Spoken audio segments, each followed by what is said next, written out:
Hey guys, how's it going? 33 and a third RPM back here to talk about, on the last day of the year, I literally don't think I could procrastinate a day longer, my top 10 albums of 2017.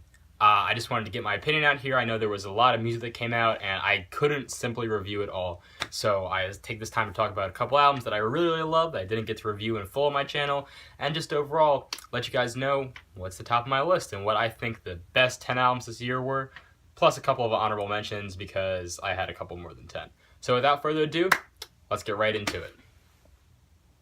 So to start off with some honorable mentions, first I have to talk about Miguel's new project, War and Leisure. This CD, Miguel hasn't really struck me with anything since he did Kaleidoscope Heart a couple years ago with the song Adorn, but I think he really came back in full force on here with some great features from people like Rick Ross, J. Cole, and Kali Uchis, and just really makes a very solid album. My favorite songs in here are probably Criminal, Skywalker, Banana Clip, Carmelo Duro, Come Through and Chill, and Pineapple Skies. It's just a really nice album to vibe out to.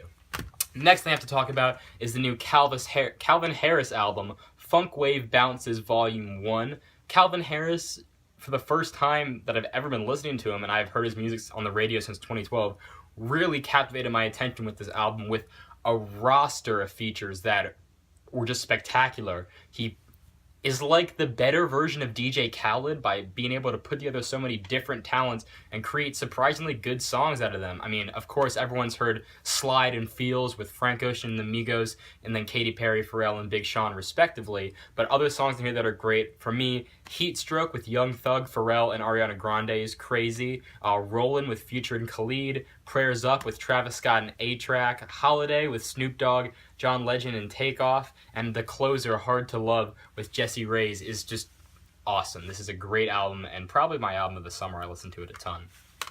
Next on here, I have to shout out the new Lorde album, Melodrama. I'd heard a lot of buzz about this album, and I had listened to her past one, Pure Heroin, from 2014, I think, maybe 2013. And I didn't really get the buzz behind it, but I think she improved in this album on every single way, coming through with one of the greatest after-party playlists ever. The mood and atmosphere in this album is completely unreal, and while there are some incredible bangers such as Greenlight, Perfect Places, and Homemade Dynamite, the more subdued moments on this album are where Lorde's vocals and songwriting skill really come into full force. I'm talking about songs like Writer in the Dark, Liability, Sober, and especially Sober 2, Melodrama. This is just a really good album.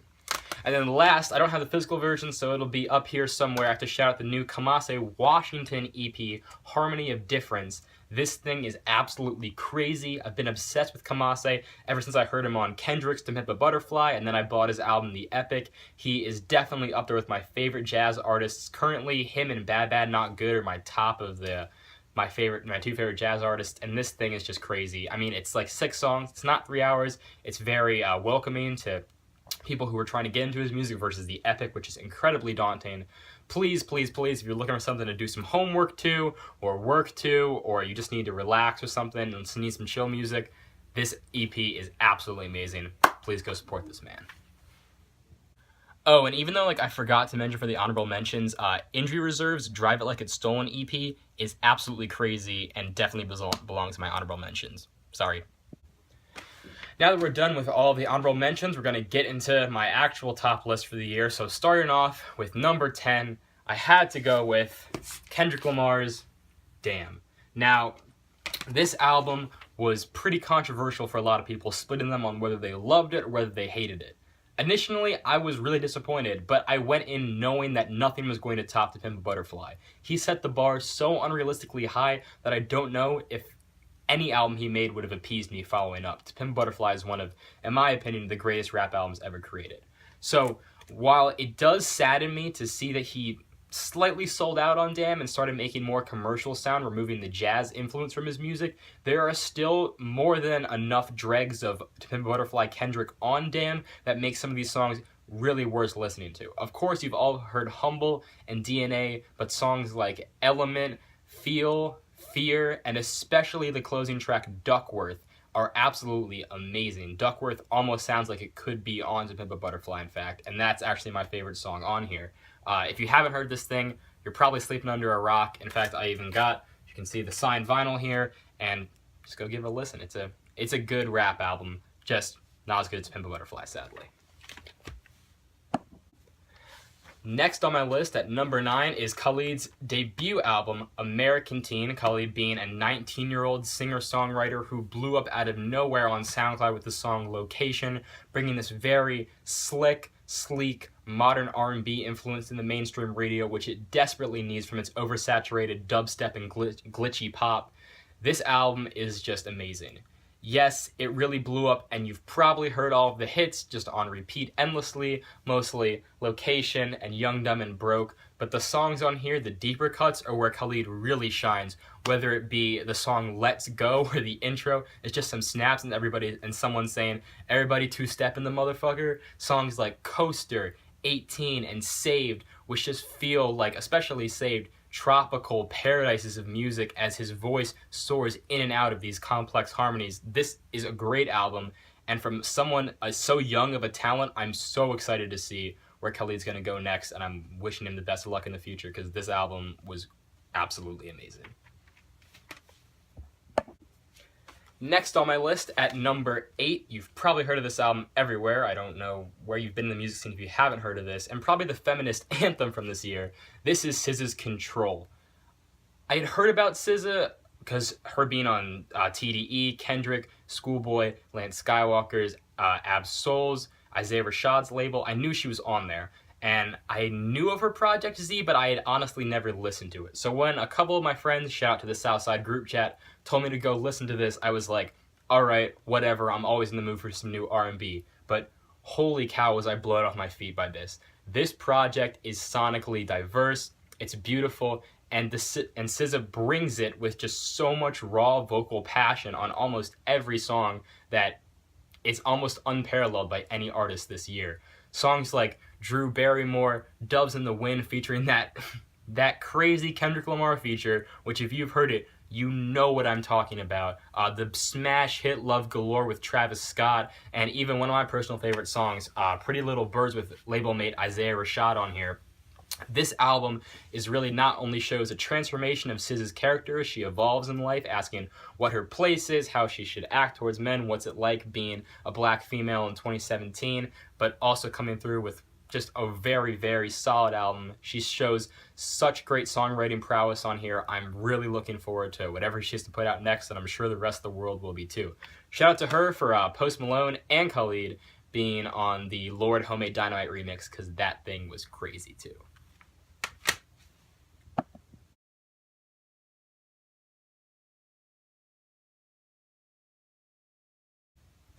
Next on my list, I don't have a physical either, I'm still waiting on the vinyl from the website that I ordered it from, should be up here somewhere, is Big Crit's Forever is a Mighty Long Time. Dude, this album, once again, came out of nowhere for me. I had never heard of Big Crit before, so when I went back and checked out some of his previous projects, like Catalactica, I didn't know where this album was going to go. And what we got is just absolutely amazing. It's one of the most engaging double albums I've ever heard, with him splitting his personality between Big Crit, the more braggadocious, rap, egocentrical side on the first half of the album, and then his real name, Justin Scott, the more introspective side on the second half of the album, creating completely sonically different songs. Of course, on the first half, you have songs like Confetti and Big Bank with T.I. You have I'm gonna always pronounce this wrong, Substanstein 4, and my personal favorite on the album, Layup, being just absolute bangers of songs where Big Crit just goes off. You don't even have to look any further than the first introduction song, Big Crit, where he just absolutely snaps and goes off. But for me, it's really the second half of the album, the Justin Scott side, that is really engaging. Songs like Mixed Messages, Keep the Devil Off, and Miss Georgia Fornia really, really show just a look inside Big Crit's mind, as you can see by going on his website, where he actually has his brain split up by all the different songs, so they're all represented in a different piece about what he's thinking. He talks about how he's feeling on his label, how he's feeling making this album, how he feels, once again, as a black man, fitting in the racial tensions of this year. It's a great album. It's absolutely beautiful. Songs like Mixed Messages are so well produced. You just have to go and check out this album. If you haven't heard of Big Crit, please go show this guy some love. It was one of the albums that went so under the radar this year. You definitely need to go check it out. Next, at number 6 on my list, we're coming through with Mr. Joey Badass's All-American Badass. Dude, this album is crazy. I had heard Before the Money. I thought it was good. There were some bangers on there. But when this album came out in early 2017, it blew me off my feet. Joey firmly planting his feet into the ground, putting his middle finger up as loud as he can, and just yelling against Donald Trump after he was instated as President of the United States. Really, really just being so upset with the political climate this year that he made an entire album based off of it, and it's absolutely phenomenal. The first half of the album is more mellowed out with songs like For My People, Temptations, Land of the Free, and Devastated, but on the second half of the album, Joey absolutely goes off, releasing all the tension he's had with songs like Rockabye Baby featuring that killer verse from Schoolboy Q, Ring the Alarm featuring, oh boy, Kirk Knight, Nick Caution, and one of the members of Flatbush Zombies. Of course, you have that legendary song with that J. Cole feature, and the epic closer, American Idol for 6 minutes, which goes into a spoken word passage. While Joey Badass doesn't really have all the answers for the racial tensions and the racial problems that he presents, it's a great start. He really puts his message out there in a very accessible way for many people to listen to from all walks of life. It's definitely a message that needs to be heard, promoting the Black movement. It's a very essential album to listen to, plus it's a really cool cover. If you haven't heard this album, please go check it out. And if you have to see him in concert, I got to see him on tour this year. He does a killer show. Go Pro Era. Next album I gotta talk about, number 5 on my list. If you had watched my series of video I did over the summer, I said I was gonna do like one every day. I did like 3. Sorry about that. Anyway, number 5, Mr. Vince Staples' Big Fish Theory. Once again, love this album so much. Had to get the signed version. I did get to see Vince Staples once again live this year. He was actually touring with Gorillaz when I went and saw them, and he's absolutely crazy. This album does a complete 180 on everything he built up in his previous discography from Summertime '06 and Prima Donna, creating this glitchy, grimy fusion of rap and electronic music like nothing else on this list or this year that I've heard, honestly. He has some killer features on here, tapping into people like Kilo Kish, Mr. Ty Dolla $ign, and of course that crazy Kendrick Lamar feature on Yeah Right. Even A$AP Rocky on Samo apparently, but I haven't heard that one yet. I don't know where the influence is. But it's here when Vince Staples is alone that he really shines. Songs like Homage, which is of course paying tribute to Rick Ross, Bag Bag, Big Fish, 745. These songs all absolutely slap. Now, I will say, fair warning, this album is not for everybody. The production is so off the wall and so experimental, it may put new listeners off, which is why I might recommend, if you're new to Vince Staples, to go start with Summertime '06, his double album from 2015, I think. But this album definitely deserves a listen.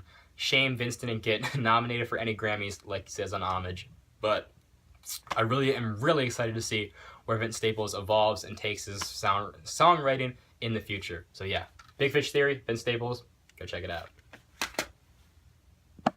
So this next group I have been wanting to talk about for such a long time. They're one of the most enigmatic and most just vibrant groups in hip-hop maybe since ever. Of course, I'm talking about Brockhampton and their Saturation trilogy. Now, I love all 3 of these albums, which is why they're taking the 2, 3, and 4 spots on my list. I am going to rank them. Of course, number 4 for me being Saturation 2. Don't get me wrong, even though this is the bottom of the 3 albums, this album is absolutely amazing, with Romil, HK, and Jabari on production, absolutely killing it with songs like Junkie, Sweet, Gummy, Queer, Jello, and even Summer with Bareface on the end, just blowing me away. But I think the real standouts in this album are Joba and Kevin. Kevin Abstract's verse on Gummy, on Jello, on Junkie are absolutely fantastic. And the way Joba manages to just pop out of nowhere like a wild card, whether he's singing background vocals on songs like Jello, or coming through with the best verse on songs like Sweet, or even singing the hook on songs like Tokyo, he's just amazing. So this album, while it is the bottom of my 3, still a great album. Go check it out. Next, still going with Brockhampton, my number 3 spot on the list, this has to go to Saturation 3. When this album dropped, I stayed up till midnight, listened through all of it, and automatically knew that this was something special. They changed their sound so much that it was almost unprecedented where it was going to come from. Because while Saturation 1 and Saturation 2 sound slightly alike, 3 sounds completely different with, like, the aforementioned producers I said earlier going crazy on the beats. Songs like Boogie, Zipper, Bleach, Rental, Alaska, they sound completely different from anything this group has put out, especially the song Johnny, which has a jazz influence and once again makes me think back to Pimp a Butterfly by Kendrick Lamar. The standout on this album, though, has to be Matt Champion, with him not only stepping up his verses, but his incredibly diverse set of flows in this album, making him really the most interesting person to hear. I was on the edge of my seat waiting to see what he would deliver next, whether it's songs like my personal favorite on here, his verse on Zipper, on Stupid. He even sings on this album on songs like Rental, where he provides these absolutely gorgeous vocals on the bridge. This is just a really, really great album. Brockhampton's been getting a lot of deserved buzz this year. Definitely go check him out. And of course, the number 2 spot on my list, if you haven't figured it out yet, it's Saturation 1. Initially, I didn't really like this album. Once again, shout out to the Southside group chat. This album took like a month to really click with me. One of my friends had sent the link to the Gold music video in our chat, and it was about 2-3 weeks before I sat down and listened to it and said, okay, I get this, and then went further into the album. And while there was that initial resistance, it quickly became one of my favorite albums of the year and my favorite album of the trilogy. The standout people on this one have to be Dom and Bareface. Dom absolutely kills his verses on songs like Star and on Heat, and especially for me on Fake. And Bareface, who is their only singer-songwriter, coming out of nowhere on the last song, Waste. If you were someone who actually sat down and listened to this album start to finish, you had no clue what you were going to expect from the last song. And when it turned out to be an almost Frank Ocean-style track from a man who has this gorgeous voice that was completely different from any other genre they had previously set up in the album, it was a punch to the gut, pretty much. But it is also one of the best songs in this album, and really showed how versatile this group is. It left me wanting so much more from Bareface, from this group. Songs like Swim, Milk, Face, Bump, Cash, Gold, Heat, Star, Boys, Tupac, they're all amazing. This album is really special to me, and I know I'm definitely going to go back and listen to it in the future. One of my favorite albums for a long time. Can't wait to see him in concert. Shout out to Roberto. And my number 1 album of the year, if you couldn't tell by my t-shirt already, or if you didn't watch my review earlier this year, there was really no chance it was going to be any other album. I'm talking, of course, about Tyler, the Creator's Scumfuck Flower Boy. Tyler, the Creator had an absolutely amazing 2017, not only gaining so much popularity after splitting from his group Odd Future in 2013, he released 2 sets of shoes, a new golf clothing line that your boy's modeling, but he really started just gaining influence in the mainstream, and that's mostly because he matured on this album. He threw away with all of the trolling, all of the ear rape music production, and really got introspective on this album, creating something incredibly special. Of course, this album artwork is amazing, and the features on here for people like Frank Ocean, A$AP Rocky, Kelly Uchis, and of course Steve Lacy just add to this beautiful, beautiful album and its production. He not only takes time to make songs that are completely different from anything in the genre, like Garden Shed, which almost sounds like a psychedelic track as it comes through the rest of the album. He brings in live strings for songs like Where This Flower Blooms, takes old soul samples on songs like 911, Mr. Lonely, but my personal favorite on here has to be the second to last track, Glitter, where halfway through the song he breaks it down and just slowly builds the song back up, singing this verse about how even though he really wants it to, he knows his relationship with his boy will never ever work out. This is a truly special album. It is by far Tyler, the Creator's best work ever. I saw him in concert last month. It was absolutely amazing. I can't wait to see him in concert 2 months later. I'm just so excited to see where Tyler, the Creator is going to go next. So yeah, that is my top 10 albums of the year. If you guys have a top 10 list, Let me know in the comments down below if you liked, if you disagree, what albums you thought deserved to be higher, whatever. Let me know. Comment below. Rhymes. And I'll talk to you guys in the next time. Keep on spinning. Catch you on the flip side.